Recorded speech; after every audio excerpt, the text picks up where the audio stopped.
Welcome to UPW Combat Episode 8. It has been a month since anyone has defended their titles, but we're not going to defend any championships here tonight. There is a special that will be airing on Sunday at 3 p.m. Eastern Standard Time called Total Domination, and every championship is on the line.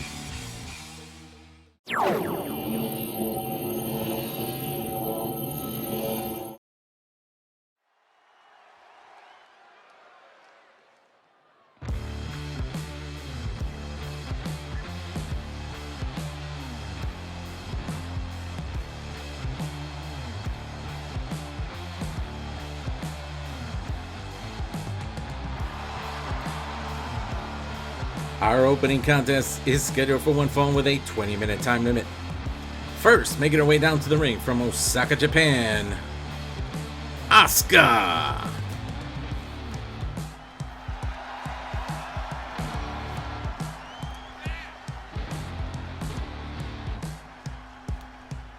I don't really pay attention to WWE, so I don't know what's going on there.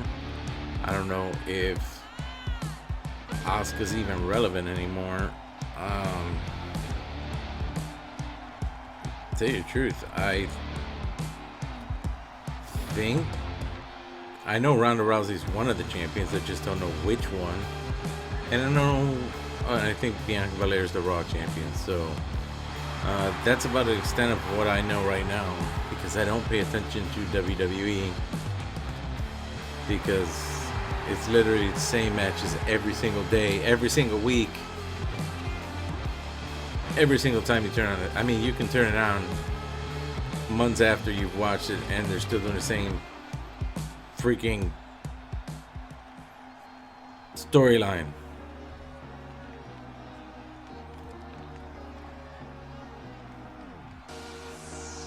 And her opponent, hailing from Southampton, United Kingdom, Jamie Hayter.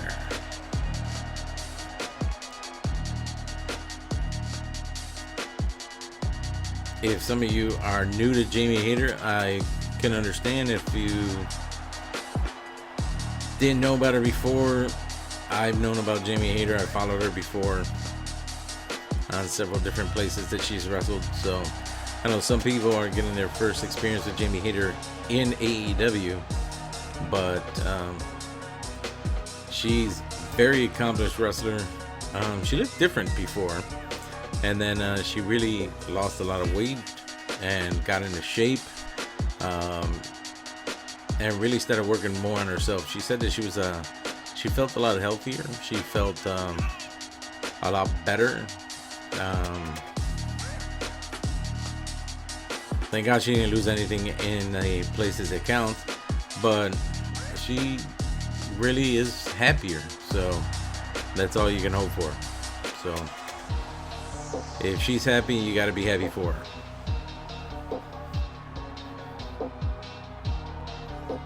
At least you're supposed to. You don't want to be a greedy person, be all nasty and everything.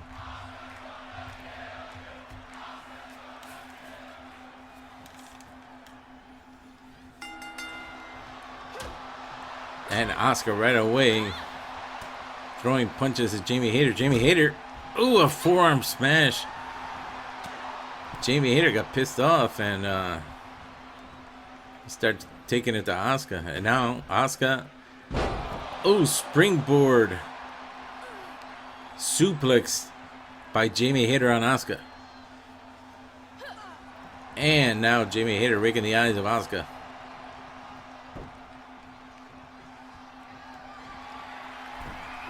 Jamie Hayter on the top turnbuckle and releases a splash right on top of Asuka. And now trying to cut off the circulation of blood. Asuka sweeps the leg of Jamie Hayter.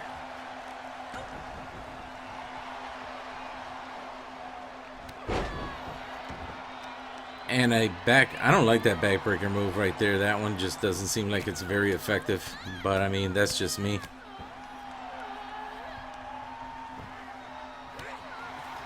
Kick to the back by Asuka on Jamie Hayter. Jamie Hayter tries to come back with a big boot. Asuka blocks. And Asuka tosses Jamie Hayter to the outside, and Asuka follows.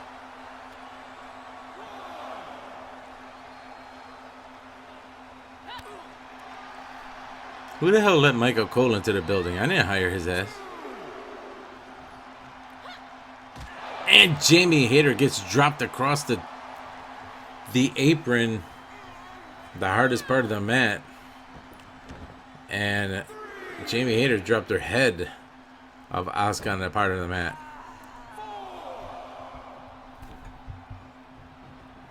Jamie Hayter back inside the ring.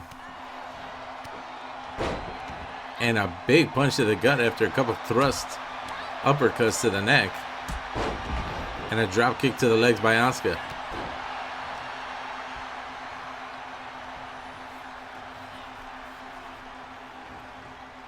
Oh, Asuka. Reversed by Jamie Hayter. Oh! Jamie Hayter. Again. Hook kick to the midsection by Asuka. Blocked by Jamie Hayter. Goes for the pin.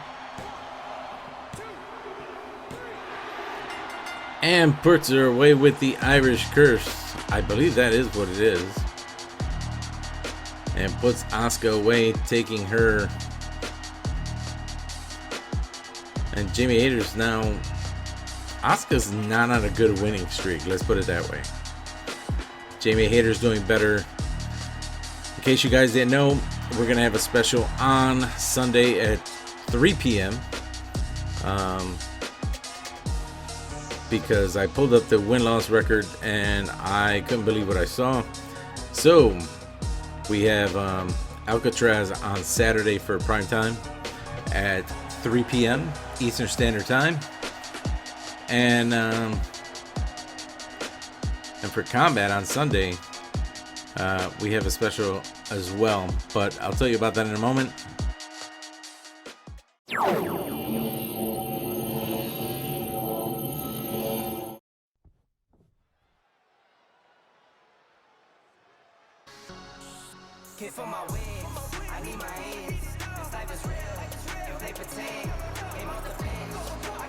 The following contest is scheduled for one fall with a 20-minute time limit. First, making his way down to the ring from East Palo Alto, California. He stands at 6'1", weighing in at 275 pounds.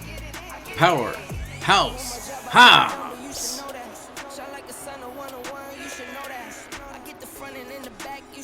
And I didn't know anything about Powerhouse Hobbs, so like I was saying in the last match, if you guys have never had any experience with Jamie Hayter, I didn't know anything about Powerhouse Hobbs until he went to AEW. So I don't know if he wrestled before then, if he wrestled in the Indies. So I got my first experience about Powerhouse Hobbs in AEW. I have to tell you about the special on Sunday, but let's get into the intro for the next gentleman.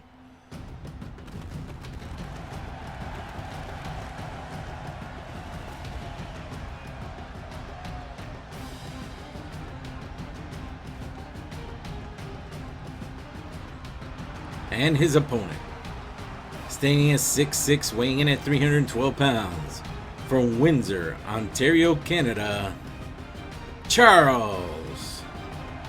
And I know I've said it before, but Windsor, Ontario, Canada is not that far from me. It's right over there's two bridges to get to Canada from where I am.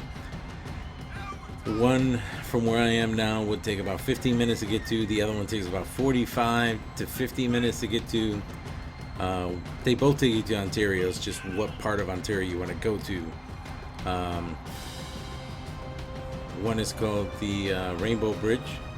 It's close. And one takes you right into right where the falls is. So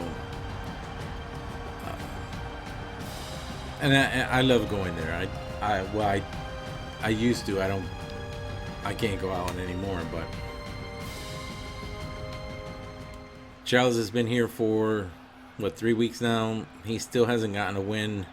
I'm pulling for this guy because I like this guy. I really do. So I'm hoping that he can pull it off here. Powerhouse Hobbs.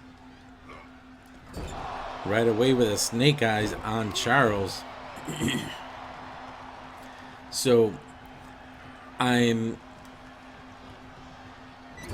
wake up on Monday and I pull up the win-loss record because I want to get this show together because I'm a little behind. Oh, Charles, schoolboy kick to the face of Powerhouse Hobbs.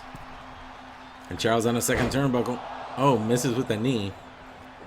And a moonsault from the top rope. That's 312 pounds. But we shouldn't be surprised. Even though Charles didn't win last week, we saw him do a coast-to-coast on a man he's 6'6", 312. And now Charles, from 450, standing 450, it looks like. So we obviously have Alcatraz on Saturday that's hosted by Primetime. But we have on Sunday, both of these are at the same time at 3 p.m. Eastern Standard Time. Ooh, big knee to the face by Charles on Powerhouse Hobbs. Both shows will be at 3 p.m. Eastern Standard Time.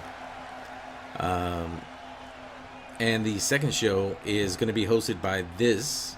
The second special will be hosted by this show, Combat, and that is called Total Domination. So Total Domination will be at 3 p.m. Eastern Standard Time. And then, of course, that'll be on Sunday. And the reason for that is I woke up on Monday. I looked at the match, at the win-loss records, and I literally said to myself, holy shit. And I'll tell you why. A couple things. One, the number one contenders who are kicked to the midsection by Powerhouse Hobbs. Hobbs with a big power bomb on Charles.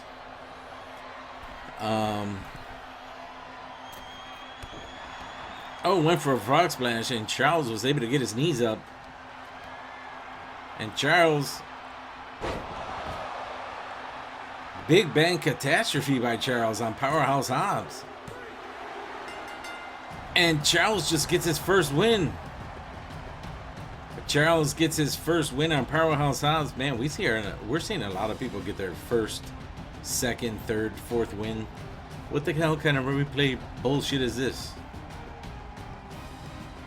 What, did I hire a bullshit crew? Believe it or not, Tiffany Max was 0-4. And then she kept wrestling, and you guys kept asking for her to be on the show.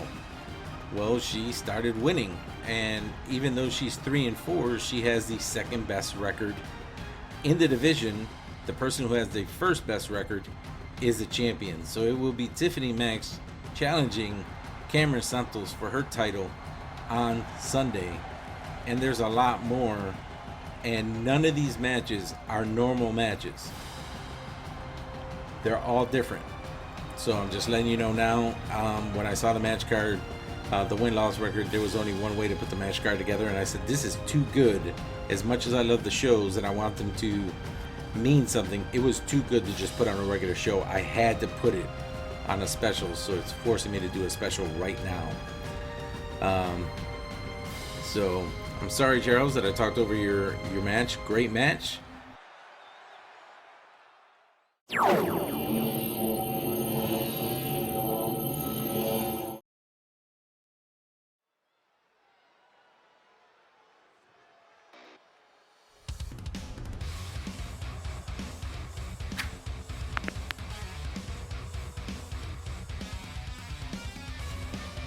The following contest is scheduled for one fall with a 20-minute time limit. On his way to the ring from Melbourne, Australia, representing the House of Black, Standing at 5'11", weighing in at 225 pounds, Buddy Matthews. Of course, he was Buddy Murphy, and then now he was just Murphy, and now he is Buddy Matthews. Not his real name, but he gets to pick what name he wants. And it's funny reading some of the stories when some people like Adam Cole, when he first got to AEW, and they told him, you have to cut a promo. He goes, well, where's the script? Hold on one second. And his opponent, standing at 5'8", weighing in at 194 pounds, from Newcastle, Upton Tyne, England. He is the bastard, Pac. Can never say Upton Tyne correctly. When Adam Cole first got to AEW, and they told him he had to cut a promo, he goes, well, where's the script? Where's the script? What do you want me? What am I doing? And they told him, just go out there, say whatever you want. Here, this is what we're thinking about it. They just gave him the idea, and he got free range to go out there and do his own promo. Obviously, there are people who aren't as good on the mic as, nice crossbody. Splash from the middle rope onto Pac as he was standing up. Buddy Murphy's now on the top turnbuckle, asking Pac to stand up, but doesn't go after him. And Eddie Murphy, Jesus Christ, Buddy Murphy with a gut buster and a big knee to the face. So they just told him, well, this is, we want you to introduce yourself, who you are. And obviously, like I was saying, standing Spanish fly. Not everybody's as good. Shooting star. No, not everybody's as good on the mic, so they may need help honing their skills. They may need some kind of a script, but they usually don't have a script in AEW.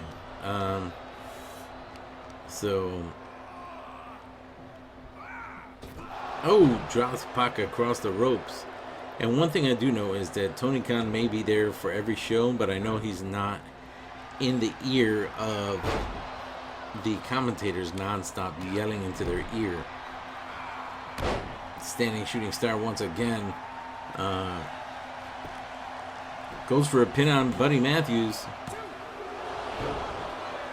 For Christ's sake, Michael Cole's been doing commentating for years and doing nothing but listening to Vince McMahon scream in his ear for all the years he's been on there, and the man is almost deaf. He's partially deaf and about 75% deaf, just because of an asshole yelling into his ear nonstop, week after week. Pac went for a corkscrew, what looked like a corkscrew forearm smash, didn't work. Buddy Matthews puts him against the ropes. He falls. Buddy Matthews off of the ropes, and a knee to the face of Pac. And another knee. He's really working on the face. And now Buddy Matthews going to the top turnbuckle. Drops the elbow across the chest of Pac. Goes for a pin, hooks the leg. And the bastard able to kick out at 2.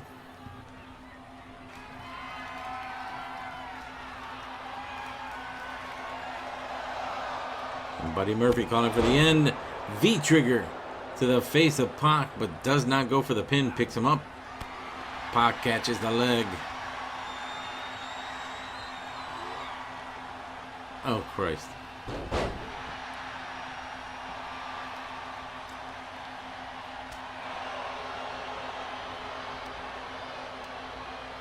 Buddy Murphy with another gut check. And another knee to the face of Pac. And goes for a pin. He hooks the leg, puts his legs up on the ropes.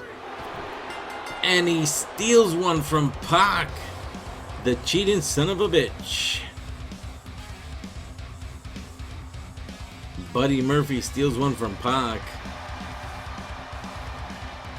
No replays to play because Pac has just been humiliated by Buddy Matthews. And that's too bad. And Pac walking away in shame, but what was Buddy Matthews? I mean, he's known Pac for a while, so he knows he's not just gonna take his, lying down. So.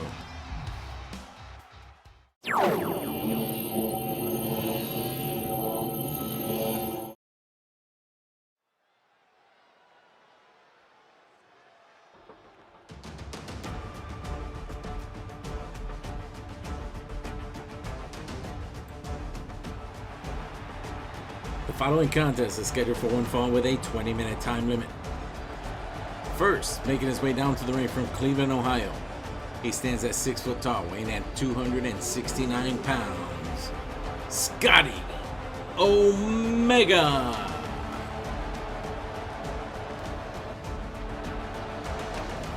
Got a couple of hometown boys. They're about to lock up. This crowd is weird. It's going up and down. I don't know if you can hear the crowd over the music. I can hear them because I'm recording this without any music. So them going all, really loud and then going down doesn't help when you're recording because you have to make sure you're talking loud enough. And then you either have to amplify your voice or lower the music, but you don't really necessarily want to lower the environment because then you can't hear anything.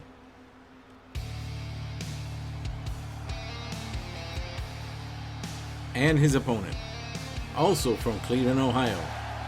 He stands at 6'2", weighing in at 268 pounds. Mr. Mayhem, Wardlow.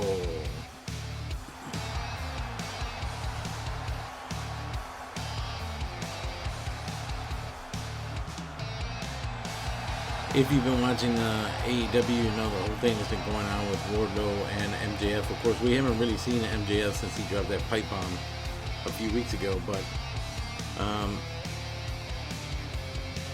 he got out of his contract and became All Elite, and they just got to be careful not to make a mistake where they push him too fast, too hard, like he's some unstoppable beast.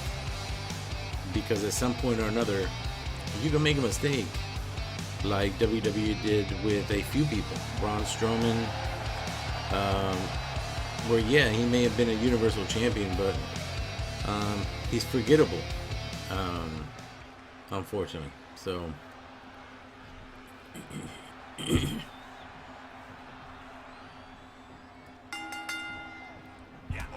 And the Cleveland boys locking up. Snapmare by Scotty Omega. Kick to the back of Wardlow. Wardlow catches the leg. Dragon screw on Scotty Omega. And Wardlow picking up 269 pounds, just a pound heavier than him, and a deadlift military drop. And now Mr. Mayhem going to the top turnbuckle and catches Scotty Omega with what looked like a clothesline. It could have been a shoulder block, I'm not sure. Goes for an early pin. It wasn't lackluster. He did hook the leg, but it's too early for that. And Omega catches Wardlow, panning to the crowd. Can't pander to the crowd. He's just stomping a mud hole in him right now.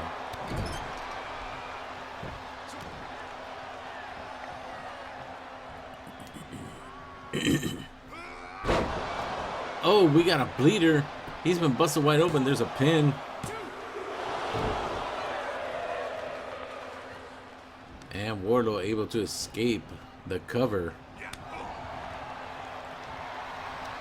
And Scotty Omega was pouring on the offense, and then Wardlow turned it around. And now Scotty Omega grabs the legs. Dragon screw on Wardlow by Scotty Omega. Wardlow looked like he was going for... I don't know what the hell he was going for. I don't know. But what the hell he was doing. But now Wardlow tosses Omega. And Scotty Omega dragging Wardlow to the corner. A fun fact, if you guys didn't know, Scotty Omega. Ooh, Scotty Omega pulls down on Wardlow right into the middle turnbuckle. Now Scotty Omega hops to the top turnbuckle.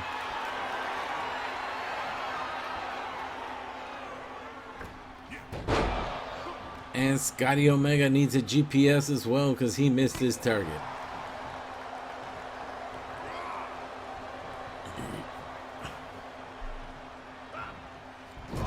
And another snake eyes.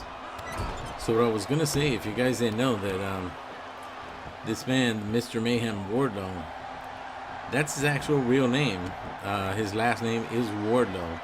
I forget what his first name is, but his real last name is Wardlow. Kind of weird. Never heard that before. Big clothesline to Scotty Omega from Mr. Mayhem. And now Wardlow, a second powerbomb. And there's a third. Hooks the leg and goes for a pin. And Scotty Omega kicks out and escapes the cover at 2.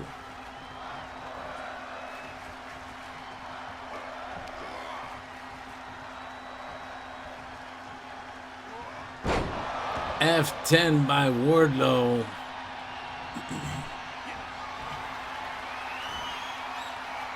He was trying to go for the multiple power bombs. Did not work. Scotty Omega. Omega driver. Hooks the leg on Wardlow. Goes for the pin. And Wardlow kicks out of the Omega driver. You don't see a lot of people doing that. And Scotty Omega, shiniest wizard. And Scotty Omega, once again, he's looking for that another Omega driver. And if he hits this second one, it's over. There it is. There's another pin. Hooks the leg on Wardlow. And that is it. Scotty Omega takes the win on Mr. Mayhem Wardlow. With a couple of Omega drivers. Shining Wizard. I thought Wardlow would have put up more of a fight, but apparently I don't know shit. Look at this. These guys over here doing their replays are horrible on this show. I'm gonna fire them and get another crew.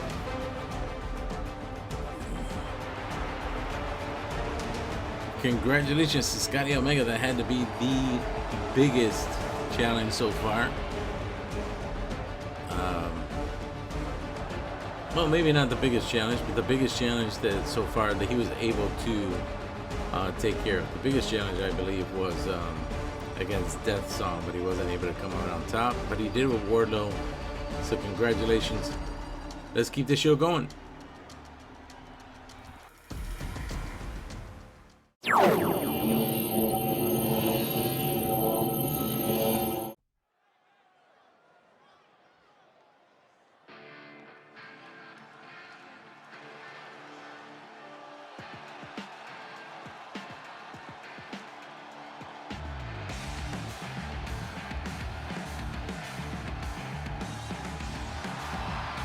Following contest is scheduled for one fall with a 20-minute time limit. Making his way down to the ring from Minneapolis, Minnesota. He stands at 6'3", weighing in at 286 pounds. Brock Lesnar.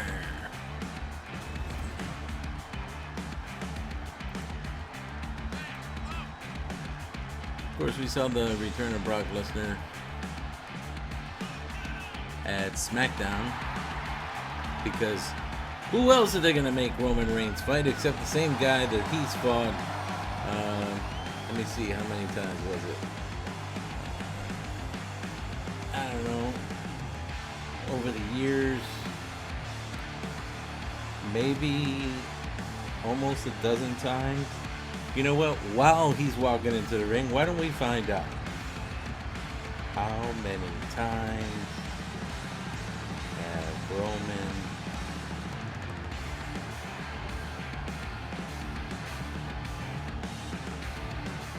look at it, I didn't have to type the whole damn thing in. It just knew right away.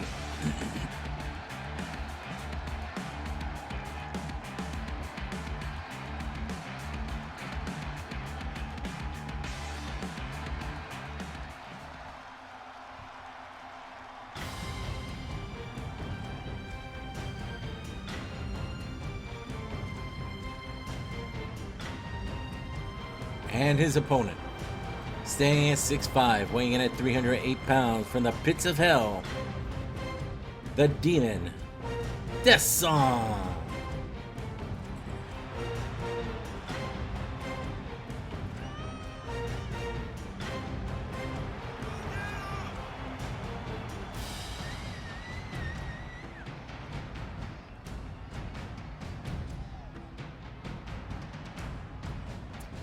Let me see. So,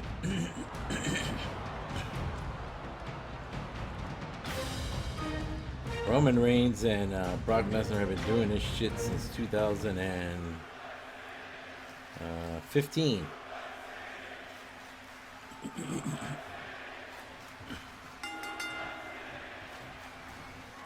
They've been doing this shit since 2015, and let me see.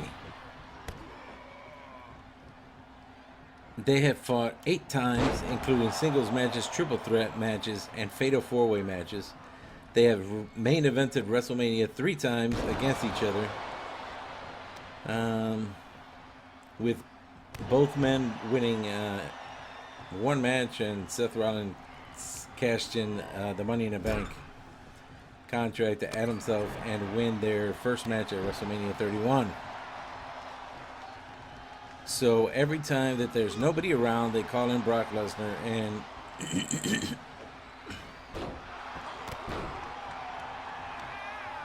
you know, and it's fine.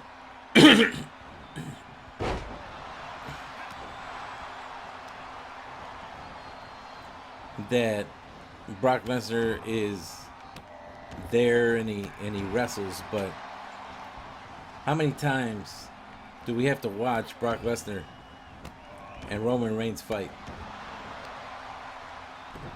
Other than the match with Seth Rollins in it,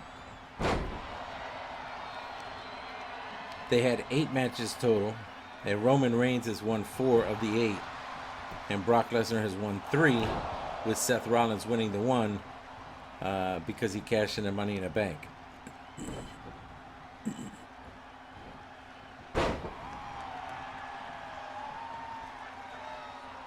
So how many times are we going to have to keep watching this shit? You know, even with everything that's going on, Vince is, with his ass, he's still in control of, he still has creative control. So anytime there's a problem, Vince's answer is going to Brock Lesnar.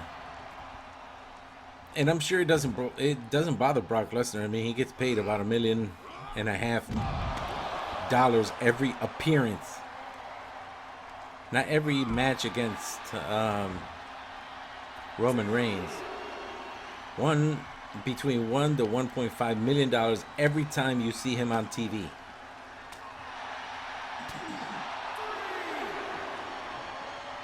So if I'm watching a match of Brock Lesnar, like on Friday, the SmackDown when he came back, he was out there to pretend to shake Roman Reigns' hands, and then he attacked him. He just got paid for that one spot, $1 to $1.5 million, just for that spot alone. If I was Brock Lesnar, I'd be like, yeah, I don't give a shit, I'll do it. Because he's getting paid between $1 million and, $1.5 million. If you're the wrestler, yeah, you don't care. But if you're the people who are watching that are sick and tired of watching the same shit all the time, then you do care.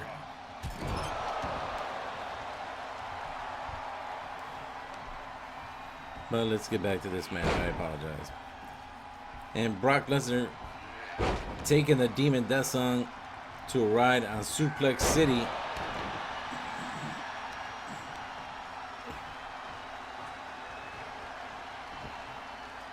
Pulls Death Song away from the ropes. Goes for a pin. And Death Song able to kick out at 2.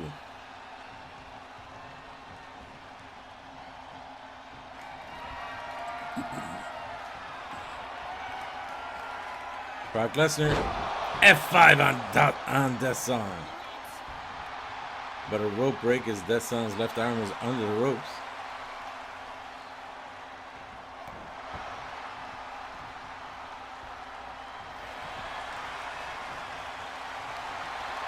And Death Song locks in that elevated triangle choke, trying to get a submission from Brock Lesnar.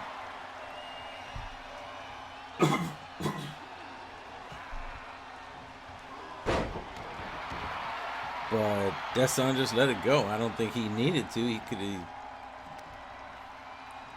probably could have held on a little bit longer, but pulls Brock Lesnar away from the ropes. Hooks the leg and goes for a pin. And Brock Lesnar kicks out at 2 on the cover.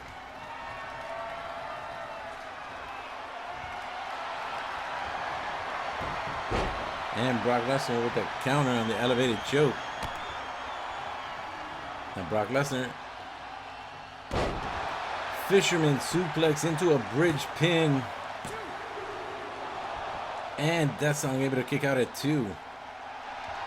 More of a combination of a fisherman suplex and a fisherman driver. Look kind of like a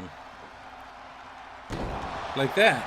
Another pin with a bridge and another kick out by Death Song.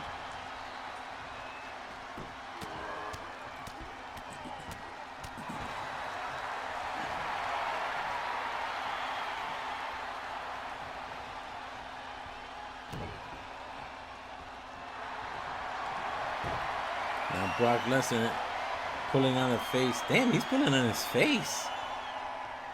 Not his head. He's pulling on the eyes and the cheeks and the mouth. Trying to get a submission.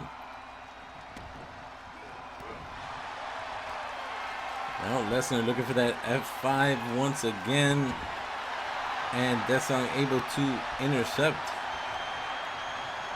But Brock Lesnar going to Suplex City once again. And Death Song might be in trouble. There's a pin. Yep, he was in trouble. Death Song loses after 1 F5, 2 fisherman suplexes. Basically, fisherman suplex drivers. And then 2 trips to Suplex City. And Brock Lesnar puts the demon away. And takes the win.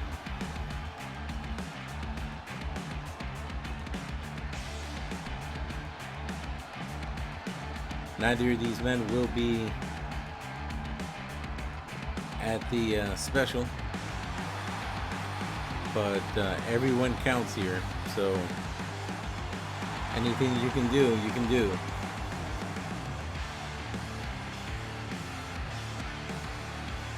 Congratulations to Brock Lesnar on beating the Demon.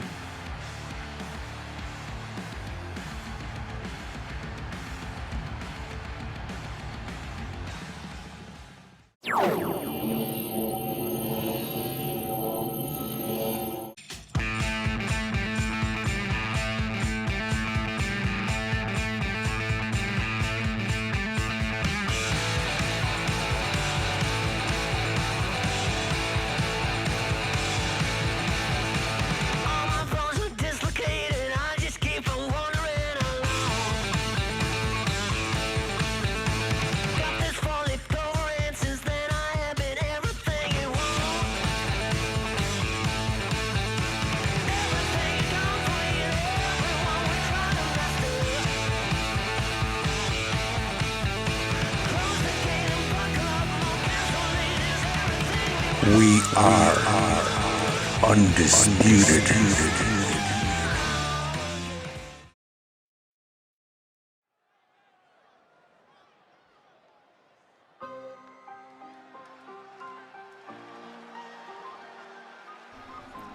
Just dream.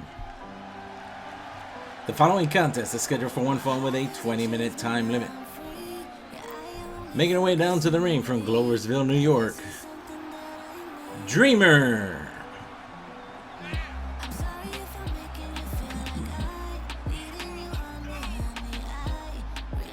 Dreamer came back a few weeks ago. She did win her first match, and then she was involved in a triple threat. Didn't win that match. I think she's 1-1 right now,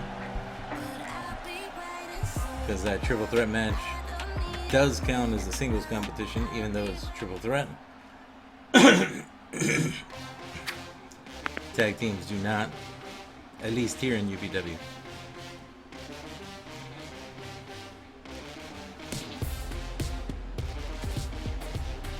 And her opponent from Maryville, Quebec, Angelina Winters.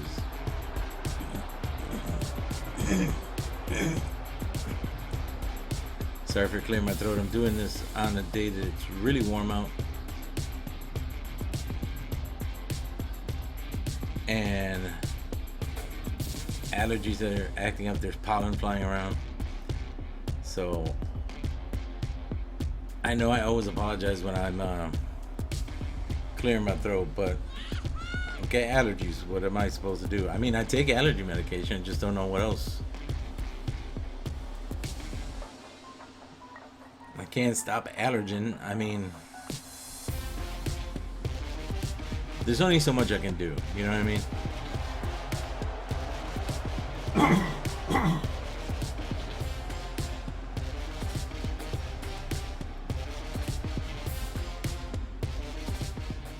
So Dreamer and Angelina Winters for the first time.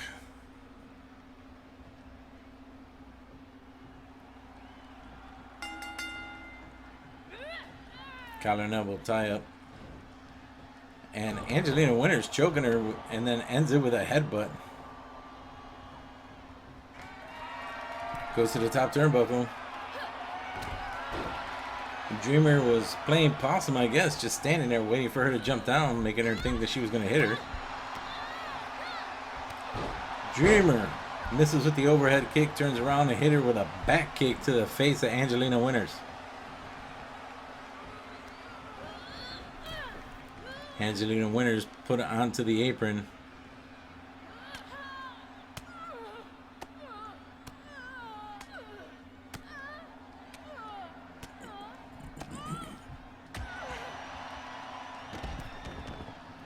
And knocks her to the outside. And Dreamer on the outside. Working on the legs of Angelina Winters. And again, 20-second standard count out on the outside here in UPW to try and avoid count outs.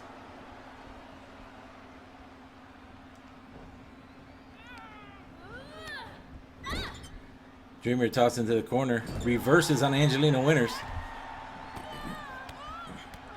And now the Muay Thai kicks to the stomach.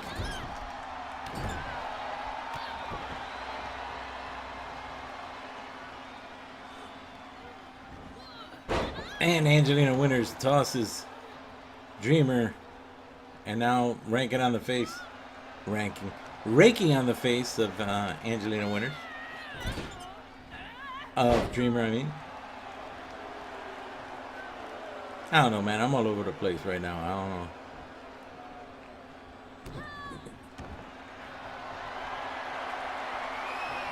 And Winters with the armbar. Dreamer turns it around and a kick to the top of the head. Nice hip toss. What the hell was that? Did you see what the hell?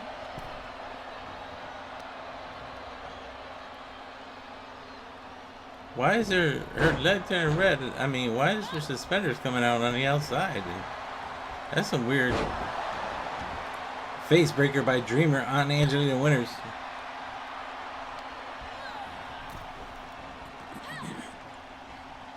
Again, Angelina Winters on the apron, and then a Insaguri, and Dreamer follows her to the outside. And Dreamer continues with the attack.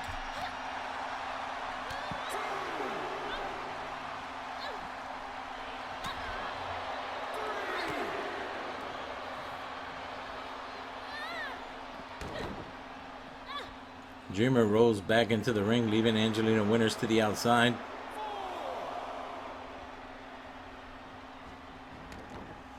And Dreamer slides out of the ring.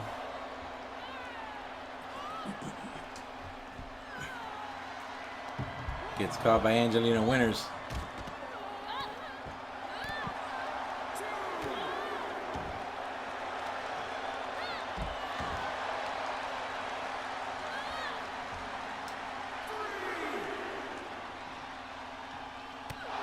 And another face breaker by Dreamer, Angelina Winters, and Dreamer goes back inside the ring once again.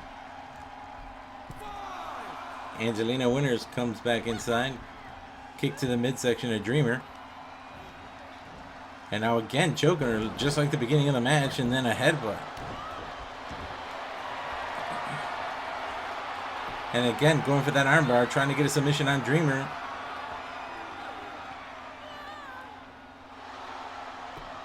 And again, Dreamer able to escape the submission hold.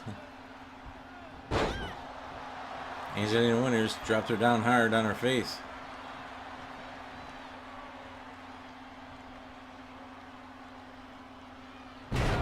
Backpack stunner by Winters on Dreamer. Goes for the pin, hooks the leg.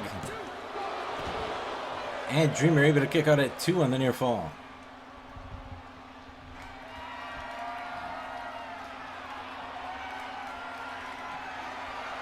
Angelina Winters, gory neck breaker,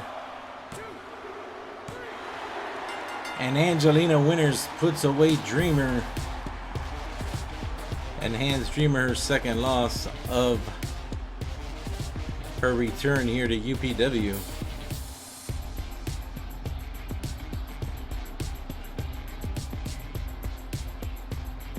But you can't expect to win every match. I mean, I don't win every match.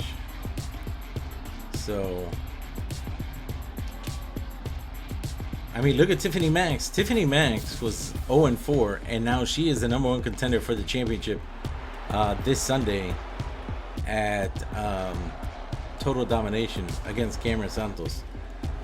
Unfortunately, I don't think that she has a chance to win, but you never know. All right, we got Darby Allin coming up next.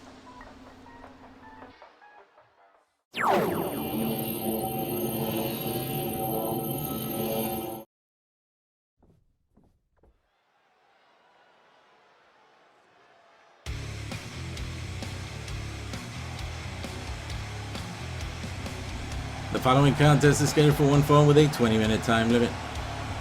First, making his way down to the ring from Seattle, Washington, standing at 5'8", weighing in at 173 pounds, Darby Allin.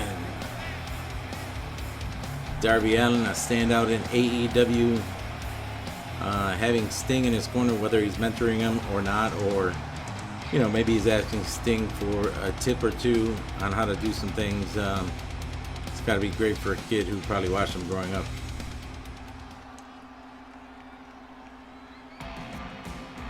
And his opponent from St. Louis, Missouri, he stands at 6'5", weighing in at 250 pounds. He is the Viper, Randy Orton. And I wouldn't mind seeing this match in real life. And I know some people will be like, why would you put a cruiserweight with a heavyweight, or with a light heavyweight, or with a super heavyweight? I mean, we've seen it over the years, you know, Rey Mysterio winning the World Heavyweight Championship. We've seen it where cruiserweights or light heavyweights or high flyers like that can still go in and beat the odds. Of course, it all depends on who they're wrestling, of course. If that wrestler is a good wrestler or not, or a great wrestler. You know, you're not going to put somebody in there who you may not have a chance in hell against, but you get surprised, and those are the things. I mean, X-Pac, who was a 1-2-3 kid at the time, he didn't have a chance of winning anything against Razor Ramon, and out of nowhere there was a pin on Razor Ramon by the 1-2-3 kid, who was later known as X-Pac in the New World Order, and it was that one pin that got him his name and raised him to fame. So anything can happen, and when anything can happen, like Wheeler Yuta, for example, he didn't win his match against Jon Moxley in that brutal match that they had where they bled everywhere, but it made Wheeler Yuta a star. So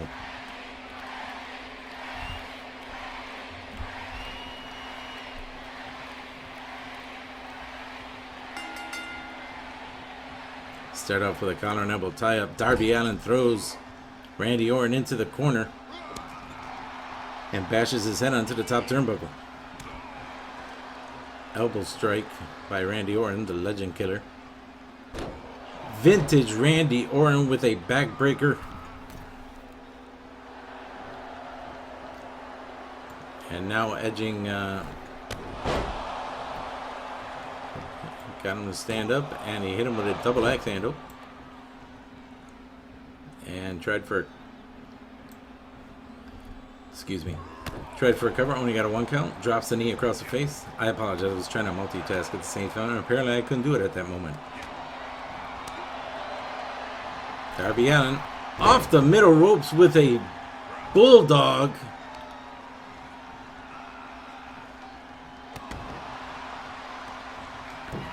And now, damn, he's fast. Back on the top turnbuckle, turns around. And a moonsault from the top turnbuckle, beautifully executed. And kick out at 2 on the near fall. And Darby Allin with a big King Kong lariat. And back on the top turnbuckle again. Was going for the coffin drop. Randy Orton moves out of the way. Forearm smash to the back of Darby Allin. Now Darby Allin in the corner. And that sucks. That's gotta suck. That really has to suck. That's really gotta hurt your face. Or just, it really does. Goes for a pin on Darby Allin. And Darby Allin kicks out at 2.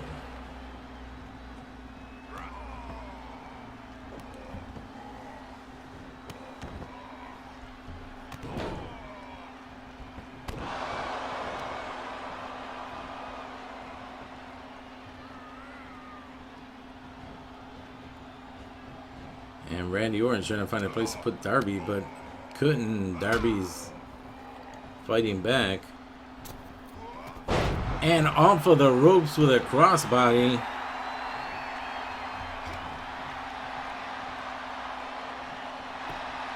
Darby Allin goes for a pin.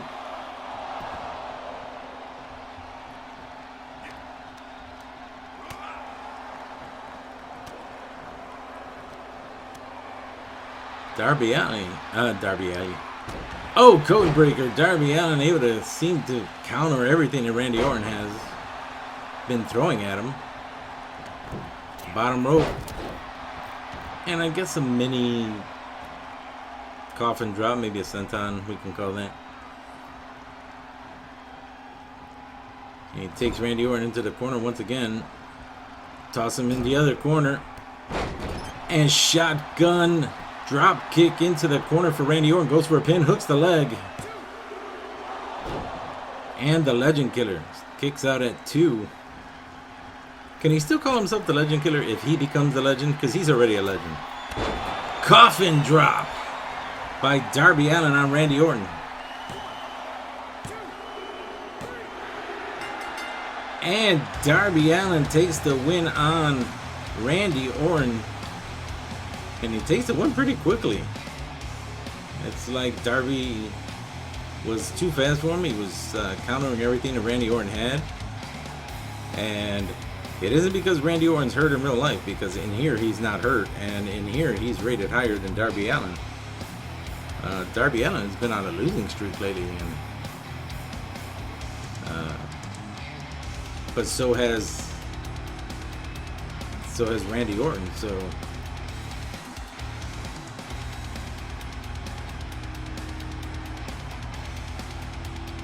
and that was the icing on the cake with that coffin drop.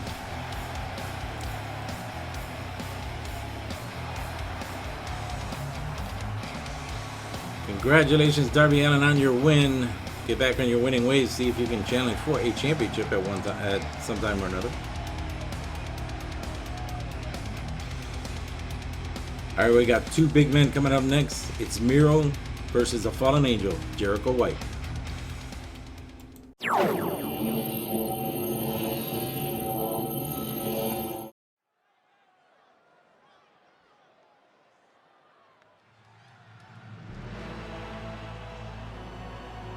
The following contest is scheduled for one fall with a 20-minute time limit.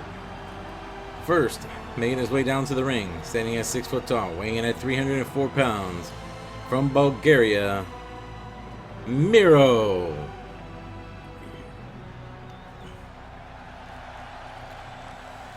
A lot of implications into this match, as Miro and his opponent will be facing off to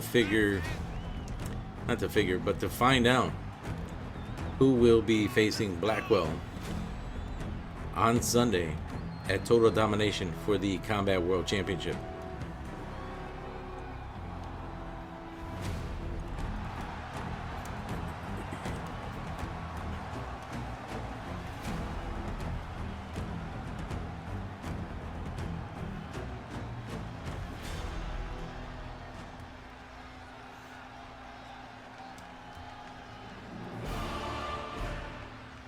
And his opponent, he stands at 6'11", weighing in at 368 pounds, the Fallen Angel, Jericho White.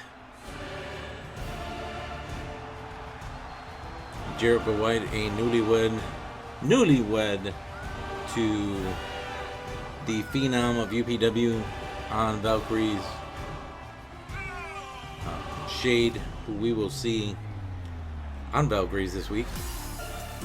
They do not have their own special, not yet, but they will be defending every belt. Every belt will be, except for the tag team championships, which were decided last week, won by Naomi and Sasha.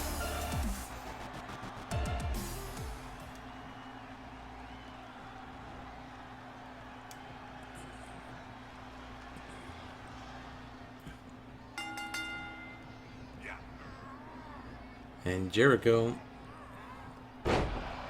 with a face breaker and on the middle ropes with a shoulder block right into Miro.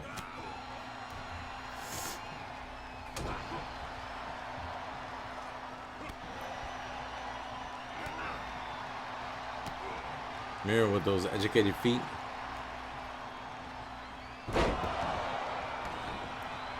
I forget what that move is called, and I should know it, but it's been a rough day.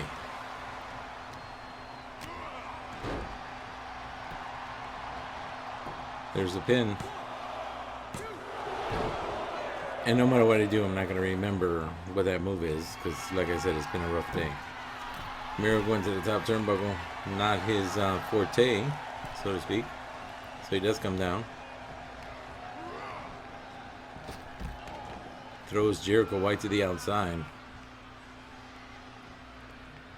And for a moment, it looked like he was opting not to go out.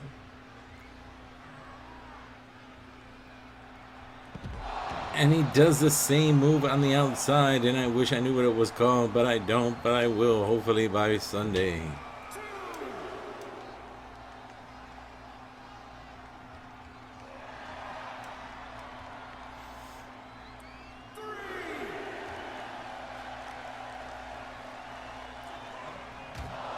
Oh, and Miro tossed into the LED post. Jericho goes back in the ring. Miro is now back in the ring, and Jericho brainbuster on Miro. Catches Miro again. Trying to go for another brainbuster. Miro with a counter.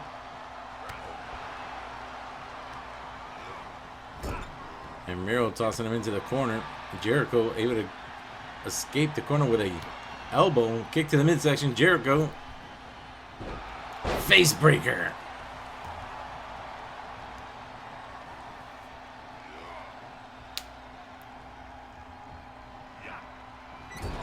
Snake eyes by the Fallen Angel on the Bulgarian Brute, God's Forsaken champion. And there's a backbreaker, followed by a second. And a big splash on Miro. Release Tiger Bomb. Goes for a pin on Miro, hooks the leg. Referee begins the count. And Miro kicks out at 2 on the near fall. Frustration building on the face of Jericho White, the Fallen Angel. Miro with a counter jawbreaker, follows it up with a clothesline. Now starts pulling Jericho away from the ropes. If he can move him.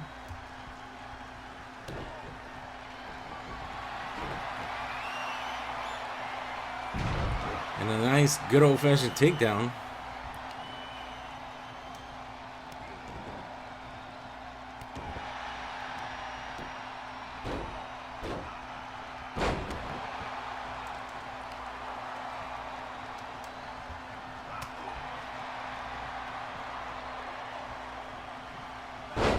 And a big cutter by Jericho White on Miro. Now Jericho working on the arm.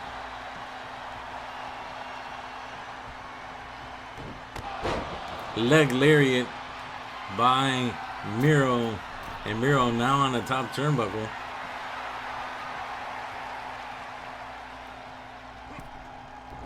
Misses with that sidekick.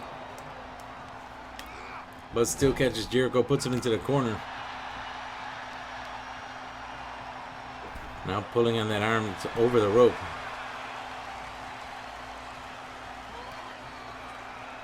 And he starts hitting with those Muay Thai kicks, but if you notice, they're a little bit different than the others. It's not because Jericho's taller, but he's working on the legs of Jericho with those Muay Thai kicks as opposed to his body. There's another pin. And the Fallen Angel kicks out at 2 in the near fall.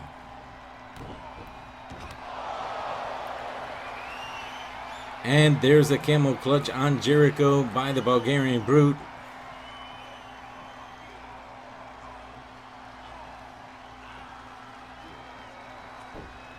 But Miro releases the submission hold.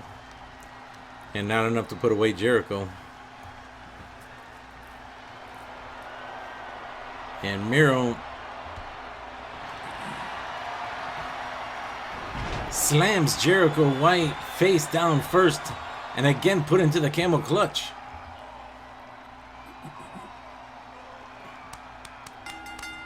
And Miro's done it. He has not just beaten Jericho White. He made him tap out. Well, release the hold, Sam. And damn. He didn't just beat him. He made him tap out. Jericho White, the larger of the two men, loses this match. And it'll be God's Forsaken champion, the Bulgarian Brute, Miro versus Blackwell at Total Domination for the Combat World Championship.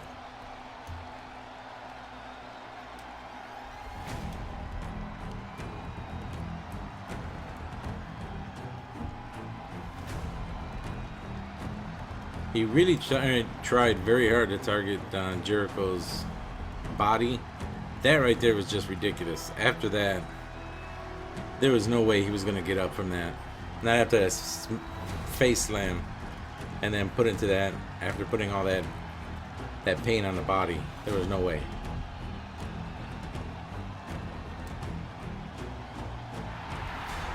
Congratulations to Miro. Good luck on your match on Sunday against the world champion. You're gonna need the luck. You may be bigger than a world champion, but you weren't the bigger one here, and you lost too. So anything can happen. All right, coming up next, it's our main event: CM Punk and Eddie Kingston.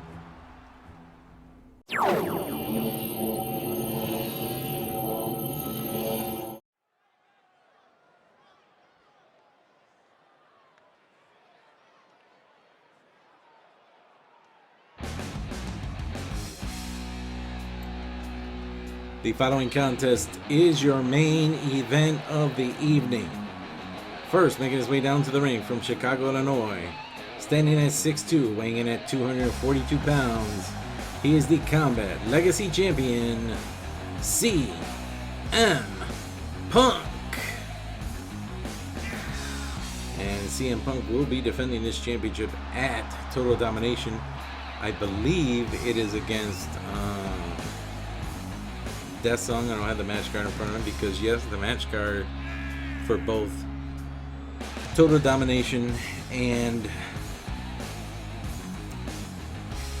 Alcatraz are finished. I know what matches are what, but I don't have them in front of me. And like I said, if you were watching earlier, it's been a bad day, so I can't remember anything right now, and nor do I want to remember anything today. And his opponent, standing at 6'1", weighing in at 244 pounds, from Yonkers, New York, Eddie Kingston. And for those of you who don't know, Eddie Kingston really is not a fan of CM Punk in real life. He doesn't like him at all. He actually hates him. When CM Punk won the championship, he put out a tweet that said, "Gross." I mean, I don't know what issues these men have, but I know Eddie Kingston hates him with a passion.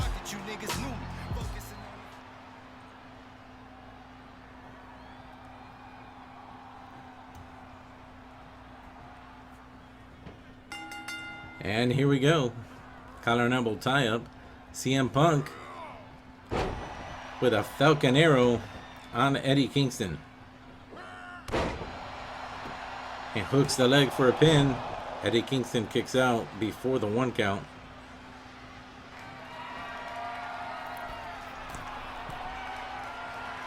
Now Punk on the top turnbuckle. And I think that was a clothesline with his left arm, but I really don't know if that was a clothesline or an elbow. And now CM Punk pulling on the face of Eddie Kingston, trying to get a submission.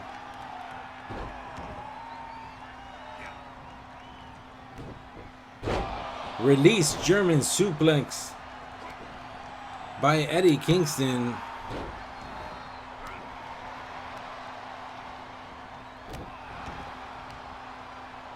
And CM Punk.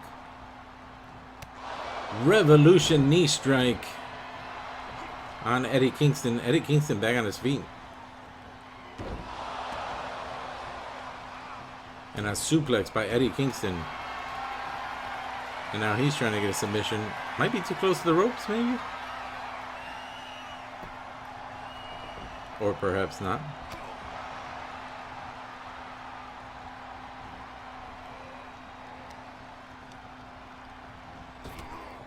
CM Punk with a forearm, well, no, a punch to the back.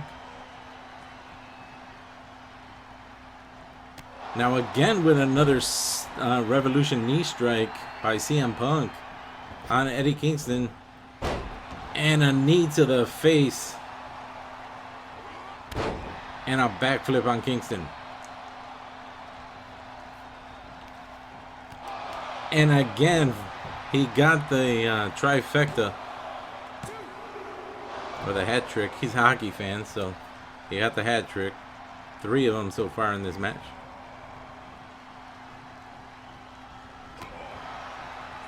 Kick to the midsection by the champion. And a gut buster. And now CM Punk makes his way up top. and was looking to drop the elbow on Eddie Kingston and missed. Eddie Kingston was looking for the back fist and he missed. And another leg lock suplex. Oh, damn.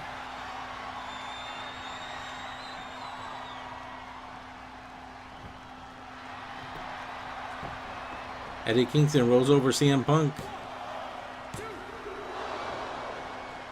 And CM Punk kicks out at 2 on the near fall.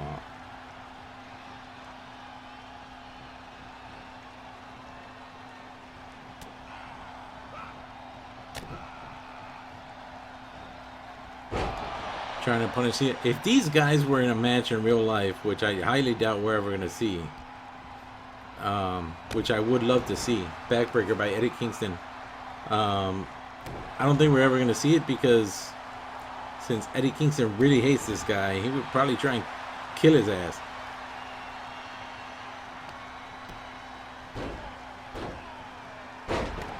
Bashing the champion's head on the mat and now just wailing on him. Stomping a mud hole in his ass.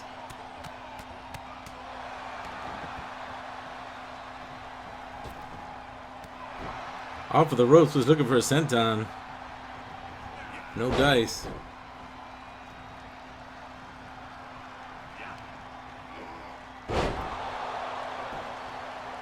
Gut wrench suplex. Well, really a side suplex. Oh, back fist by Eddie Kingston.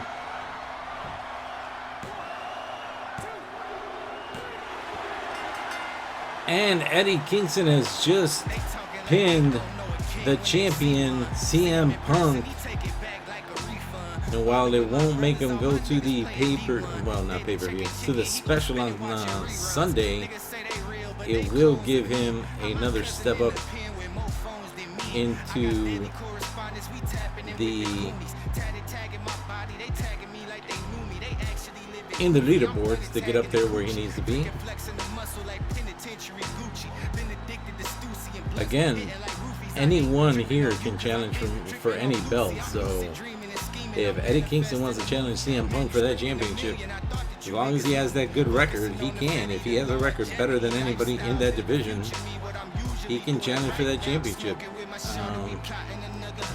Obviously, CM Punk has, to defend that belt every 30 days, but you get somebody to challenge you and pisses you off enough, he might be able to, or she might be able to manipulate you into trying to defend that championship when you're not ready.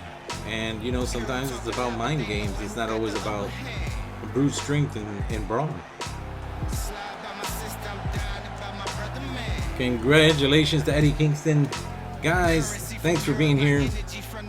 Hope to see you on Friday for Valkyries. All the championships are online except for the tag team championships. Those have been decided already.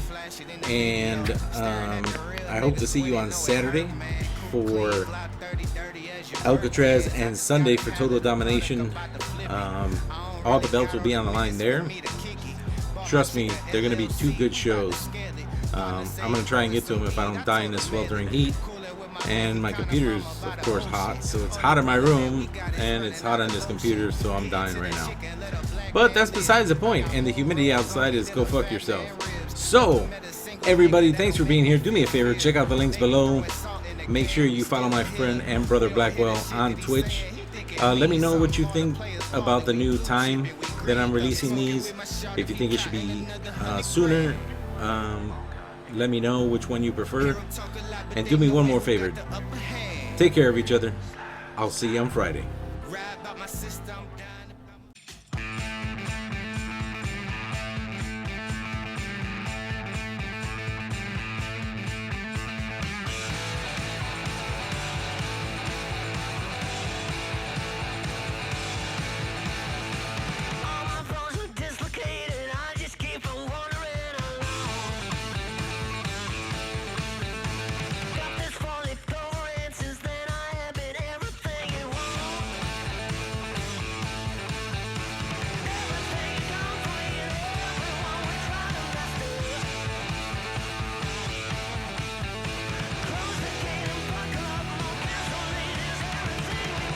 are undisputed.